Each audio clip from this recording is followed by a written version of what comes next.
Assalomu alaykum aziz tomoshabinlar.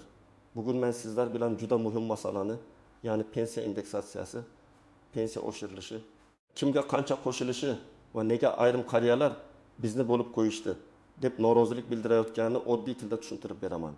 Bu ma'lumot har bir xonadonga tegishli ota-onangiz, bobo-buvingiz, turmush o'rtog'ingiz yoki o'zingiz pensiya olsangiz albatta oxirigacha eshiting. Hozir ko'pchilikda bir xil savol bor. Pensiya oshdi deyishyapti. Lekin meniki nega kam oshdi? Qo'shnimga ko'proq tushdi, menga kamroq tushdi. Bu adolatlimi? Ish stajim ko'p bo'lsa ham nega minimal pensiyaga yaqin pul olyapman? Kimlar qayta hisob-kitob talab qilishi mumkin?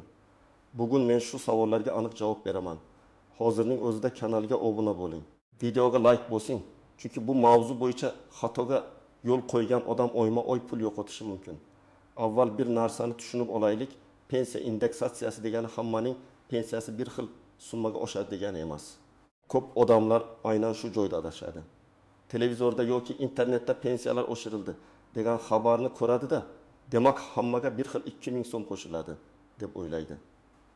Aslida esa indeksatsiya odatda foiz asosida yoki eng kam pensiya miqdorini ko'tarish orqali amalga oshiriladi.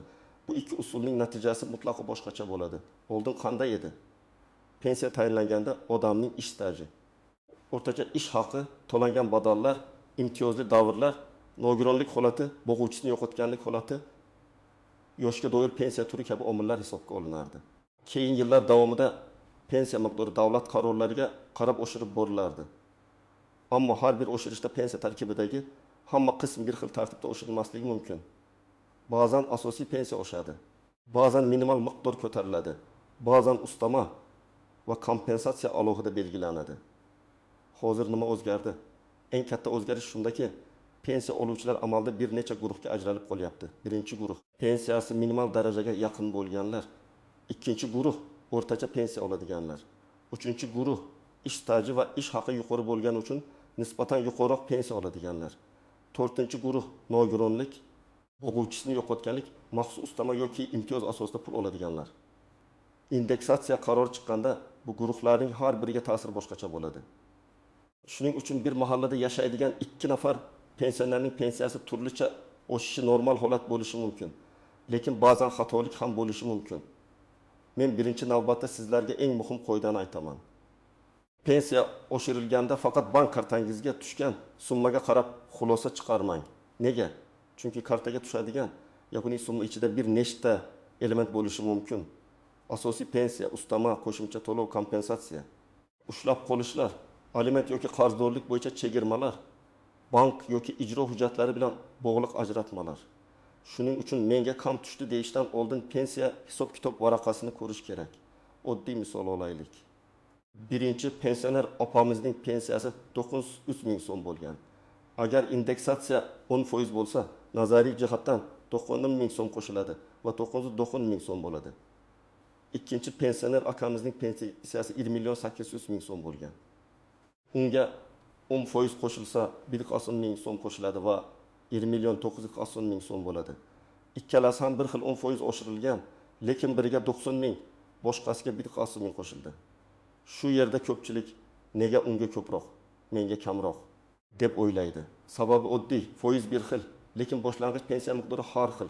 Endi boshqa misol. Agar davlat eng kam pensiya miqdorini ko'tarsa, vaziyat teskari bo'lishi mumkin. Masalan, eng kam pensiya shartli ravishda 800 ming so'mdan 900 ming so'mga ko'tarildi deylik. 760 ming yoki 820 ming atrofida pensiya olayotgan fuqaroga sezilarli qo'shimcha chiqishi mumkin. Chunki uning pensiyasi yangi minimumga yetkaziladi yoki unga yaqinlashtiriladi. Lekin 2 million so'm pensiya olayotgan odamga minimal pensiya oshishi bevosita katta ta'sir qilmasligi mumkin. U odam hamma pensiya oshdi deyishdi. Meniki nega uncha o'zgarmadi deb so'rashi mumkin. Javob, sizning pensiyangiz minimal chegaradan ancha yuqori bo'lgani uchun aynan minimum ko'tarilishi sizga boshqacha ta'sir qiladi. Endi eng og'riqli savol, qariyalarni bo'lishdimi? Men buni ekspert sifatida shunday tushuntiraman. Huquqiy jihatdan pensionerlar pensiya turi, staj, ish haqi, imtiyoz, nogironlik guruhi, qaramog'idagi shaxslar bor yo'qligi, yashash hududi va boshqa mezonlarga qarab farqlanadi. Bu bo'lish degani emas, bu hisob-kitob tizimi. Lekin oddiy odam nazarida natija adolatsiz ko'rinishi mumkin. Chunki qo'shniga 2,5 ming qo'shilib, sizga 1,5 ming qo'shilgan bo'lsa, albatta savol tug'iladi. Shuning uchun men har doim aytaman, qo'shniga qarab emas, o'zingizning pensiya ishingizga qarab tekshiring. Kimlar xavotir olish kerak? Birinchi navbatda pensiyasi juda kam bo'lgan. Lekin ish staji ko'p bo'lganlar xavotir olish kerak. Masalan, ayol kishi 30 yil maktabda, bog'chada, shifoxonada yoki kolxozda ishlagan, lekin pensiyasi minimalga yaqin bo'lsa, bu albatta tekshirilishi kerak. Balki ish stajining bir qismi hisob bo'linmagan, balki arxiv ma'lumot yetishmagan, balki ish haqi to'g'risidagi ma'lumot noto'g'ri olingan. Ikkinchi guruh Sovet davrida ishlagan, keyin hujjatlar yo'qolgan. Korxona tugatilgan yoki arxivga topshirilmagan odamlar. Ularning pensiyasi ko'pincha hujjat yetishmasligi sababli past chiqadi. Uchinchi guruh nogironlik pensiyasi oluvchilar. Nogironlik pensiyasida guruh mehnat qobiliyatini yo'qotish darajasi, staj, kasallik yoki jarohatning sababi muhim bo'lishi mumkin. Agar guruh o'zgargan bo'lsa, qayta ko'rikdan o'tgan bo'lsa, lekin pensiya qayta hisoblanmagan bo'lsa, bu ham tekshirilishi kerak. 4-guruh o'quvchisini yo'qotganlik pensiyasi oladigan oilalar. Masalan, marhum otaning ish staji va ish haqi asosida farzandlarga pensiya tayinlangan. Agar farzandlar soni o'zgarsa, biri 15 yoshga to'lsa, biri o'qishni davom ettirsa, bu ham to'lov miqdoriga ta'sir qiladi. Kimlar ko'p xavotir olmasligi mumkin?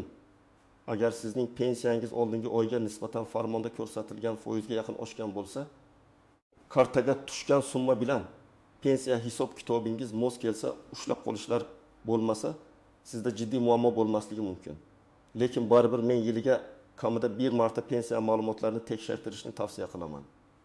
Chunki pensionerlar ko'pincha davlat o'zi biladi deb yuradi. Ammo tizimda ham inson omili, hujjat xatosi, eski ma'lumotlar, arxivdagi chalkashlik bo'lishi mumkin. Yana bir aniq misol. Akmal Otakurdi 2 yil ishlagan, lekin pensiyasi 20 million 200 ming so'm. Qo'shnisi 25 yil ishlagan, pensiyasi 20 million 500 ming so'm. Bir qarashda bu adolatsiz. Lekin pensiya faqat ish yili bilan belgilanmaydi. Ish haqi miqdori ham katta rol o'ynaydi. Akmal ota uzoq yil kam maoshli ishda ishlagan bo'lishi mumkin. Qo'shnisi esa kamroq yil ishlagan bo'lsa ham rasmiy maoshi yuqori bo'lgan. Yoki Akmal otaning 1990 yillardagi ish haqi hujjatlari topilmagan. Tizim minimal ko'rsatkichlar bo'yicha hisoblagan. Mana shunday vaziyatda Akmal ota arxivdan maosh ma'lumotlarini topsa, pensiyasi qayta hisoblanishi mumkin. Yana bir misol. Munira opa farzand tarbiyasi bilan bir necha yil uyda bo'lgan. U 35 yil yashadim, ishladim, uyda ham mehnat qildim. Nega stajim kam chiqdi deydi. Bu yerda mehnat staji bilan hayotiy mehnatni ajratish kerak. Pensiya tizimi odatda rasmiy ish, badal to'langan davr. Qonunda stajga kiritiladigan alohida davrlar asosida ishlaydi. Bolani parvarish qilish, harbiy xizmat, oliy o'quv yurti, nogiron farzand parvarishi kabi davrlar ayrim shartlar bilan hisobga olinishi mumkin. Ammo bular avtomatik kiritilmagan bo'lsa, hujjat bilan tasdiqlash kerak bo'ladi. Endi eng muhim nozikliklarga o'tamiz. Birinchi noziklik, pensiya oshirilishi har doim ham birinchi kuniyoq to'liq ko'rinmasligi mumkin. Ba'zan qaror kuchga kiradi, lekin texnik qayta hisoblash, bankka ro'yxat yuborish, hududiy bo'limlar ma'lumotlarni yangilash bir necha kun yoki haftani olishi mumkin. Shunda ayrim pensionerlarga oldin eski summa, keyin farqi alohida tushishi mumkin. Agar sizda shunday bo'lsa, darrov vahima qilmang, lekin albatta yozib qo'ying. Qaysi sanada qancha pul tushdi, oldingi oy qancha edi, yangi qarordan keyin qancha bo'lishi kerak edi. Ikkinchi noziklik. Oshirilgan pensiya deganda ba'zan faqat asosiy pensiya nazarda tutiladi. Siz olayotgan umumiy summaning ichida ustama bo'lsa, u ustama ham indeksatsiya qilinadi yoki yo'qmi, buni alohida tekshirish kerak. Masalan, ayrim ustamalar qat'iy belgilangan bo'lishi mumkin. Ayrimlari foizga bog'liq bo'lishi mumkin. Ayrimlari esa alohida qaror bilan o'zgaradi. Shuning uchun siz menga 10% qo'shilishi kerak edi. Lekin umumiy summa 7% ga oshdi desangiz, sabab shunda bo'lishi mumkin. Umumiy summaning hamma qismi indeksatsiyaga tushmagan. Uchinchi noziklik ushlab qolishlar. Ba'zan pensioner pensiyam oshmadi deydi. Aslida pensiya oshgan. Lekin ijro varaqasi, kredit qarzi, kommunal qarzdorlik, aliment yoki boshqa majburiy ushlab qolish sababli kartaga kamroq tushgan bo'ladi. Men bunday holatda bankdan ko'chirma olishni va pensiya bo'limidan to'lov varaqasini so'rashni tavsiya qilaman. Chunki bank kartasida faqat yakuniy tushum ko'rinadi, hisob kitobning ichki tuzilishi ko'rinmaydi. 4-noziklik. yangi pensiyaga chiqqanlar bilan eski pensionerlar farqi. Ba'zan bir xil stajga ega ikki odamning pensiyasi farq qiladi. Chunki biri 10 yil oldin pensiyaga chiqqan, ikkinchisi hozir chiqyapti. Hisoblash tartibi o'rtacha ish haqi davri. Ma'lumotlar bazasi badallar, qonunchilikdagi o'zgarishlar farq qilgan bo'lishi mumkin. Indeksatsiya eski pensiyani oshiradi, lekin u har doim ham yangi tayinlangan pensiya bilan bir xil natija bermaydi. Shuning uchun men bilan bir korxonada ishlagan odam hozir ko'proq oldi degan e'tirozda asos bo'lishi mumkin, lekin buni faqat hujjat bilan solishtirish kerak. 5-noziklik norasmiy ishlagan davrlar. Ko'p odamlar bozorda, qurilishda, fermer xo'jaligida, savdoda yillar davomida ishlagan, lekin rasmiy mehnat daftarchasida yozuv yo'q. Badal to'lanmagan, soliqda ma'lumot yo'q. Hayotda bu odam mehnat qilgan. Lekin pensiya hisobida bu davr ko'rinmasligi mumkin. Bu juda og'riqli masala. Shuning uchun men hali pensiyaga chiqmagan tomoshabinlarga ham aytaman. Bugun rasmiy ishlamang, ertaga pensiyada afsus qilasiz. Rasmiy ish, rasmiy maosh, elektron mehnat daftarchasi va soliq to'lovlari kelajakdagi pensiyaning asosi. 6-noziklik. Arxiv hujjatlari. Agar korxona yopilgan bo'lsa, uning hujjatlari arxivga topshirilgan bo'lishi kerak.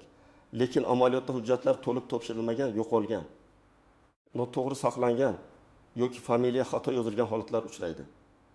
Masalan, pasportda Jo'rayeva deb yozilgan, eski hujjatda Jurayeva yoki Jurayeva bo'lishi mumkin. Tizim buni boshqa odam deb qabul qilishi mumkin.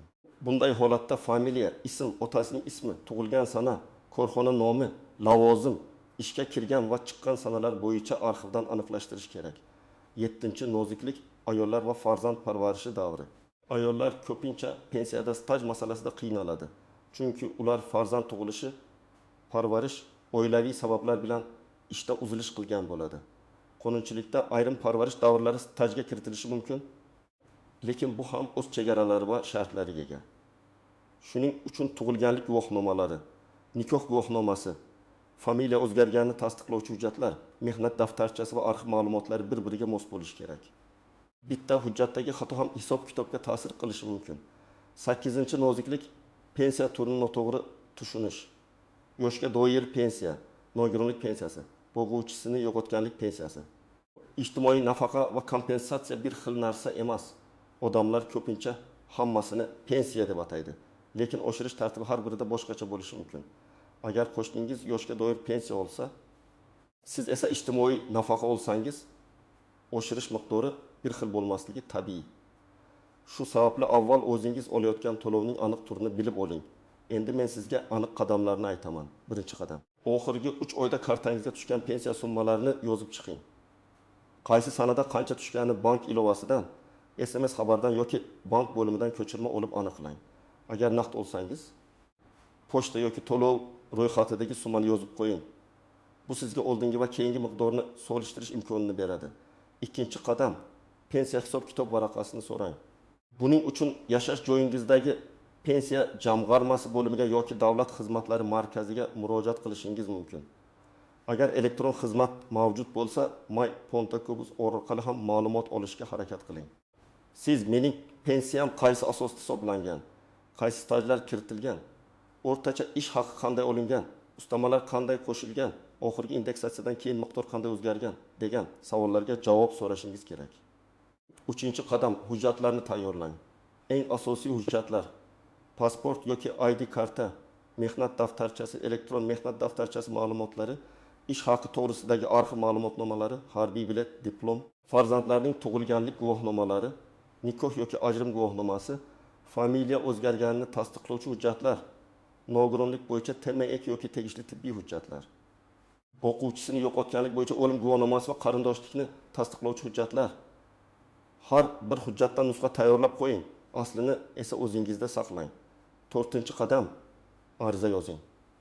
Arizada shunday mazmunda yozish mumkin: menga tayinlangan pensiya miqdorini oxirgi indeksatsiya va amaldagi qonunchilik talablari asosida qayta tekshirib berishingizni, mehnat stajim, ish haqi ma'lumotlarim, ustamalar va ushlab qolishlar bo'yicha yozma tushuntirish berishingizni so'rayman.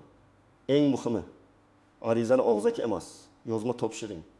Kirim raqami qo'ydiring yoki elektron yuborsangiz, tasdiq raqamini saqlab qo'ying. Og'zaki aytilgan gap ertaga isbot bo'lmaydi. Yozma murojaat esa rasmiy javob talab qiladi.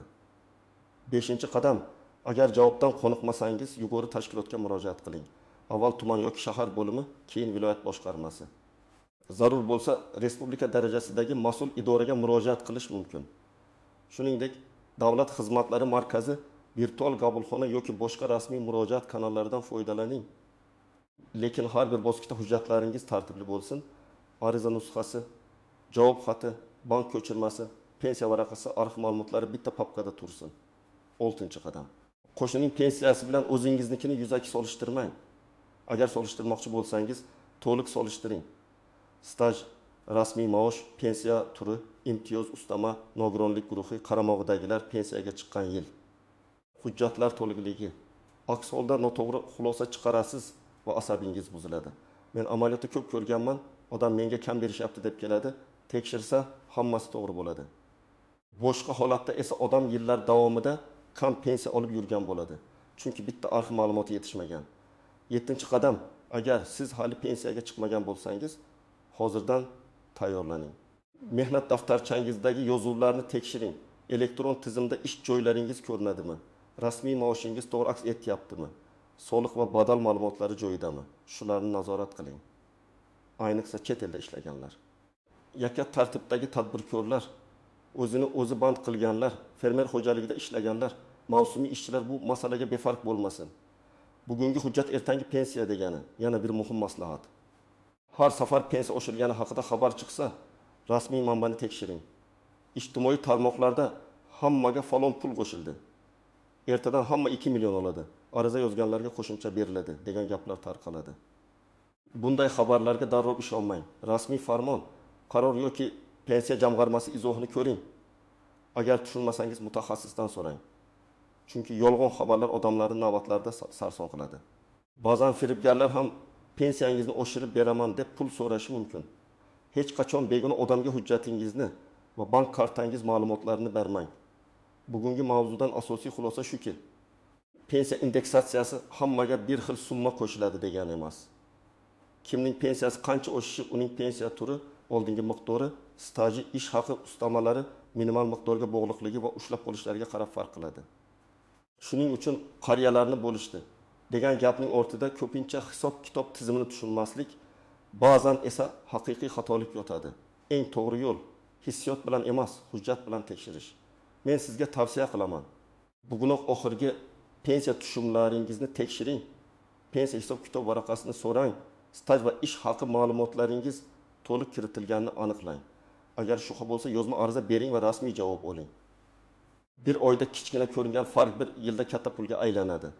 Agar sizning pensiyangiz oshgan bo'lsa, qancha qo'shilganini izohlarda yozing. Agar menga kam qo'shildi deb o'ylayotgan bo'lsangiz, vaziyatingizni ham yozing. Stajingiz necha yil? Pensiya turi qanday? Oldin qancha olardingiz? Hozir qancha tushdi? Men keyingi videolarda eng ko'p uchraydigan holatlarni alohida tahlil qilib beraman. Videoga like bosing.